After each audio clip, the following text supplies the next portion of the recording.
Joining us now, the Iowa senator who is fighting to expose Jerome Powell and his problematic spending. DOGE caucus chairwoman, Senator Joni Ernst. Great to see you, Senator Ernst. So first, I just want to ask you about Jerome Powell keeping the interest rates the same. President Trump has been pressuring him to lower them, arguing he's costing the country tons of money and making it more difficult for everyday Americans to do things like refinance their homes. Given there were two dissenters, what is your response to him refusing to lower the rates?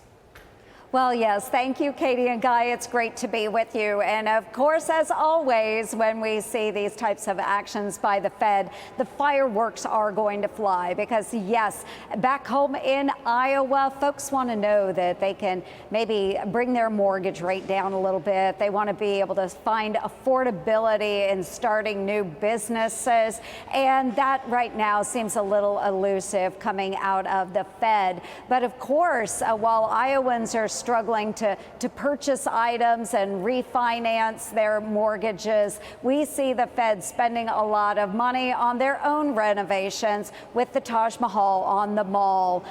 So it's kind of, do as I say, not as I do, of course, coming from the chair, Jerome Powell. And hopefully things do change in the near future. We really need to see that relief coming from the Fed. But in spite of all of that, our economy is booming thanks to President Donald Trump's focus on our own national economy. So kudos to the president, maybe boos to Jerome Powell.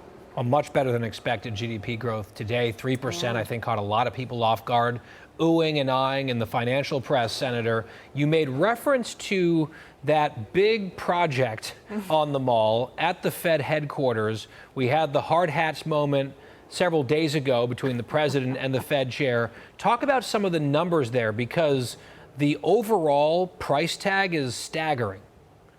Oh, it is absolutely ridiculous, Guy. And I was with the president in the Oval right before he headed down to visit that project that we call the Taj Mahal on the mall. And the cost overruns are extreme. And what I have done is release a boondoggles report again today that outlines so many of the federal projects that are way over budget and way past the time of promised completion, to the tune of 13 different projects we've identified at an overrun cost of $162 billion.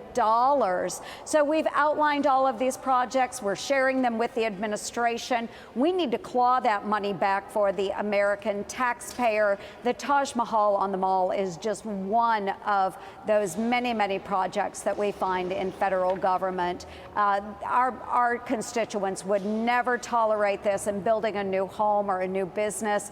Why do we tolerate it in the federal government? Senator, you're talking about other projects outside of the Taj Mahal on the mall, and I have to say the Taj Mahal looks a lot better than the Fed does right now. It's also an eyesore to everybody coming to see Washington, D.C. But one of those projects that you found through your DOGE work is high-speed rail. All of the money that's spent on high-speed rail, $33 billion original projection.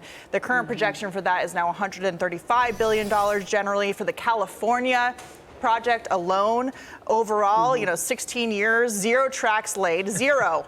$15 billion spent and $135 billion projection total cost. So talk about this project in particular, but maybe some others that Americans are saying, why does it take the federal government or the California government, for example, run by Gavin Newsom, this long to lay not a single inch of track for billions of dollars? Absolutely. It's outrageous. Katie, it is outrageous. And yes, the California gravy train, some will call it the crazy train. It's Nancy Pelosi's high-speed rail. We are now at, again, cost overrun of $100 billion, and not a single rail has been laid on this project. It is outrageous. So we want to claw that money back. The president did go ahead and cancel that project, the $4 billion that was allocated most recently for that project. I have been pointing out this California high-speed rail project since 2019. I had identified it years ago, but we've also found a similar project in Hawaii that is way over the time of completion, way over budget. And what we have done now is propose making those boondoggles available for the public scrutiny. So if you are 5 years beyond your completion date, or you are $1 billion over the projected cost of the project, it has to be identified and flagged for the American public, for our agency heads as well. And then we can discuss, do we need to fund these projects any further, or are they going to continue to drain our federal coffers? When we are $37 trillion in debt, we need to pay attention to stuff like that. Nick these things in the bud before they get too far along at too great a cost to our taxpayers. It seems like theft or corruption or both, so I'm glad that you're working on it. The California example is just so emblematic of the problem. It's crazy. Taxpayers in that state approved it in 2008 to be completely done by 2020, half a decade ago from right now, connecting San Francisco and LA. None of that has happened, and yet the costs have ballooned, and they've constructed nothing at all. It's just money's going somewhere. And I don't know why anyone could object. Why would they? How could they object to clawing back that federal money? I'm glad President Trump did that. Right. Quickly, Senator, I do want to ask you about a vote that you cast in committee against the so-called Pelosi Act on stock trading for members on Capitol Hill. Seems like that might be a pretty popular idea, but Republicans voted it down, even though this was Senator Hawley's bill. Explain this. Explain your vote, if you would, to us. Oh, absolutely. So I was in support of the Pelosi Act. That's what we went into committee today to vote on. But what we saw at the last minute was a substitute amendment offered by Senator Josh Hawley. Even his co-sponsors on this bill voted no against it because it replaced the original Pelosi Act. Now, the substitute amendment was actually endorsed by Nancy Pelosi and Bernie Sanders.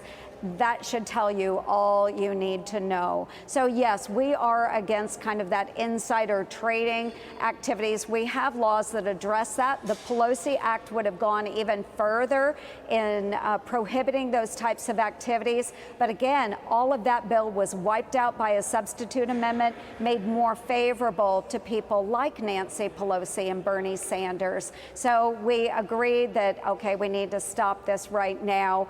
I anticipate we'll have other opportunities to go back to the original, the Pelosi Act, which would enhance the insider trading. We weren't able to get there today. So we will see this kind of legislation again, is what you're saying. I anticipate we will, Katie, yes. Okay. And hopefully in a more meaningful way that addresses the actual issues at hand.